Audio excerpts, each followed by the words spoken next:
Hi friends, welcome to my YouTube channel Odisha అత్త తెలంగాణ కోడలు. అందరు ఎలా ఉన్నారు? మేమైతే చాలా బాగున్నాం. నేనైతే మా ఇంట్లో ఈరోజు పూర్ణాలు అయితే చేస్తున్నాను. వీటిని బూరెలని కూడా అంటారు. ఒక 1/2 కిలో వరకు అయితే శనగపప్పును తీసుకున్నాను. అదైతే 2 బౌళ్ళ వరకు అయింది. దాన్ని ఒకసారి వాటర్ వేసి మంచిగా కడుక్కోవాలి. మళ్ళీ కొన్ని వాటర్ వేసుకొని 4 విజిల్స్ వచ్చే వరకు ఉడికించుకోవాలి. అప్పుడైతేనే శనగపప్పు అనేది కొంచెం మెత్తబడిపోతుంది. 1/2 కిలో వరకు అయితే బెల్లం తీసుకున్నాను. ఇలా చాక్తో చిన్న ముక్కలుగా కట్ చేసుకుంటున్నాను.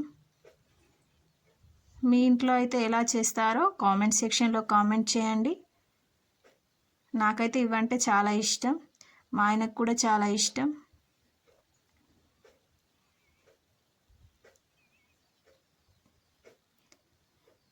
చూడండి, 2 బౌళ్ళ వరకు బెల్లం అయితే తీసుకున్నాం.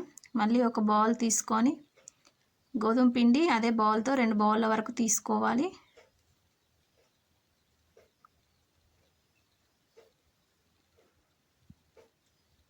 వీటిని చపాతీలాగా కూడా చేయవచ్చు. నేనైతే బోండా టైప్ చేస్తున్నాను.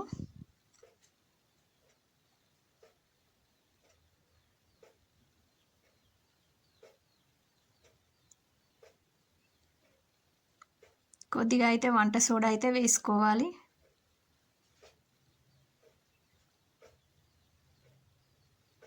కొన్ని వాటర్ వేసుకుంటూ పిండిని కలుపుకోవాలి. మరీ పల్చగా కలుపుకోకూడదు. ఫ్రెండ్స్, మా వీడియోస్ మీకు నచ్చినట్లయితే లైక్ చేయండి. ఇంతవరకు మీరు ఎవరైనా సబ్స్క్రైబ్ చేసుకొని వాళ్ళు ఉంటే సబ్స్క్రైబ్ చేసుకోండి. మీకు ఇంకా మరెన్నో వీడియోస్తో మేము ముందుకు వస్తాము. మీకు నచ్చినట్లయితే మా వీడియోస్ని లైక్ చేయండి. చూడండి, పిండిని అయితే ఈ విధంగా కలుపుకోవాలి. మరీ పల్చగా కలుపుకోకూడదు. ఇలా ఉంటే సరిపోతుంది.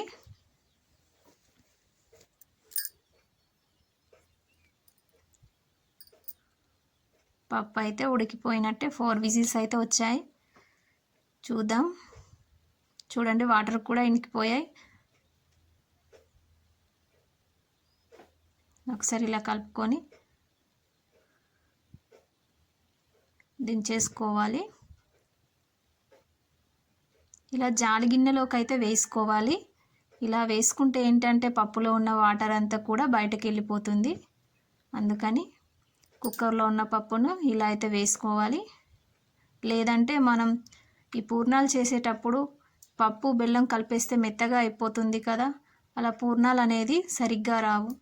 అందుకని అలా కొంచెం సేపు వాటర్ వెళ్ళేదాకా ఒక 5 నిమిషాల వరకు పక్కన పెట్టి ఉంచాలి. ఒక కడాయి అయితే పెట్టుకొని డీప్ ఫ్రైకి సరిపడా ఆయిల్ అయితే వేసుకుంటున్నా.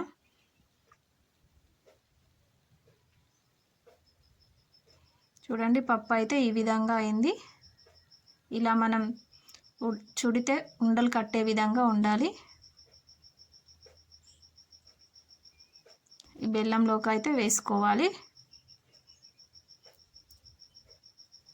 మీకు ఒకవేళ పప్పు అనేది వాటర్ ఉండి బెల్లం కలిపినప్పుడు మెత్తగా అయిపోతే మళ్ళీ స్టవ్ పైన ఒక కడాయి పెట్టుకొని మంట కొంచెం స్లిమ్లో పెట్టుకొని ఫ్రై చేస్తూ ఉంటే అది దగ్గరకు అవుతుంది.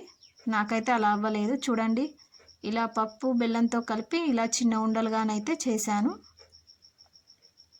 మనం ఇందాక కలిపి పెట్టుకున్న పిండిలో ఇలా ఒకసారి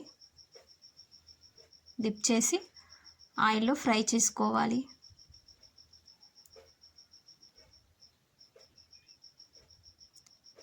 మీకు ఇంకా వెరైటీ వంటకాలు ఏమైనా కావాలనుకుంటే కూడా కామెంట్ సెక్షన్లో కామెంట్ చేయండి. మేము ఇంకా మరిన్ని వీడియోస్ కూడా పెడతాము.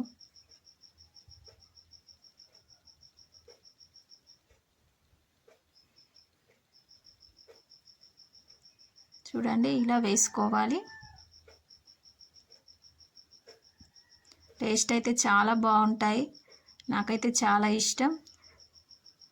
చిన్నగా ఉన్నప్పుడైతే ఎప్పుడో పండగకి ఒకసారి అలా చేసుకునే వాళ్ళం కదా. ఇప్పుడైతే ఎప్పుడు కావాలనుకుంటే అప్పుడే చేసేసుకుంటున్నాం.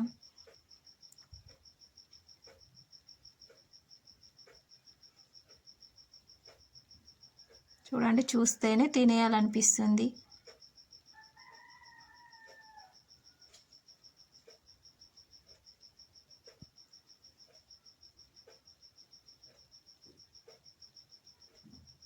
మీరు మీ ఇంట్లో ఎలా చేశారో మీరు కూడా ఇలాగే చేస్తారా?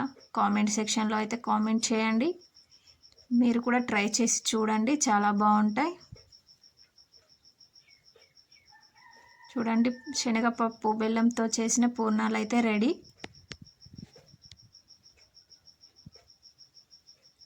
ఒకసారి మీరు కూడా ట్రై చేసి చూడండి.